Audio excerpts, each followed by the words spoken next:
Ini salah satu yang teman-teman harus hindari sih, yaitu minuman-minuman manis yang mengandung gula-gula tambahan, oke, added sugars. Ini ada orang dekatnya gue, dia tuh orangnya nggak obesitas ya, tidak obesitas, cuma perutnya rada buncit. Kalau gue ngeliat sih roundness, oke. Dia habis medical check up, terus dia kirim hasilnya tuh ke gue. Terus gue ngeliat SGOT-nya itu naik. Dia juga bilang, ini kenapa SGOT naik? Begitu gue ngeliat bentuk badan dia dengan SGOT ini, gue langsung bilang, lu kemungkinan punya fatty liver, liver lu berlemak. Terus dia medical check up ke Kuala Lumpur, betul aja fatty liver.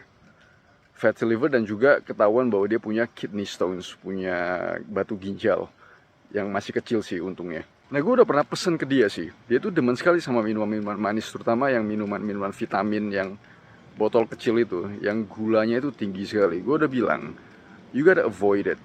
Gak percaya, akhirnya begitu kan. Untungnya fatty liver ini reversible, bisa di reverse, oke. Jadi yang penting teman-teman itu hindari yang minuman-minuman seperti itu. Olahraga yang cukup, makan yang sehat, man. Low carb aja. Lu makan nasi, manage your carbohydrates, oke. Betul-betul manage your carbohydrates. 2-3 sendok makan nasi.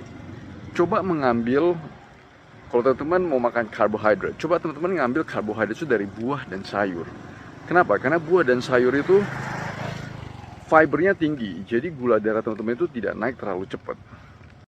Nah, ini balik lagi ke minuman-minuman manis itu ya. Minuman-minuman manis yang high fructose, terutama fruktosanya itu tinggi, sudah sangat-sangat terasosiasi dengan itu, non-alcoholic fatty liver disease.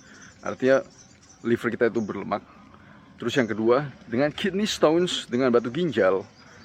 Jadi what are you waiting for? Kenapa teman-teman masih suka minum-minuman yang kayak begitu? Gue gak ngerti, oke? Nah, gue mau jelasin sedikit soal fructose atau fruktosa.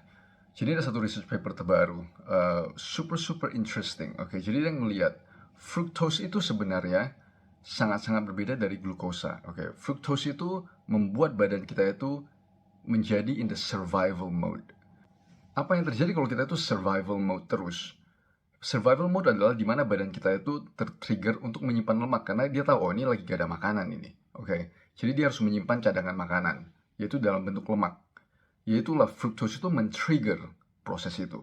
Itu yang pertama. Terus yang kedua, fructose itu entirely, secara keseluruhan, di-metabolize di liver. Itu betul-betul diproses di liver. Badan cuma satu organ yang bisa memproses fruktosa, yaitu liver. Oke, nah itu makanya kenapa kalau teman-teman minum minuman manis yang fruktosanya tinggi, itu bakalan men-trigger fatty liver disease. Ini yang terjadi dengan orang dekatnya gue. Itu tidak aneh. Kalau gue lihat dari sisi biochemistry, dari sisi physiology, itu tidak aneh. Apa yang berbeda dengan minuman manis yang tinggi dengan fruktosa versus buah yang ada fruktosanya? Oke, totally different.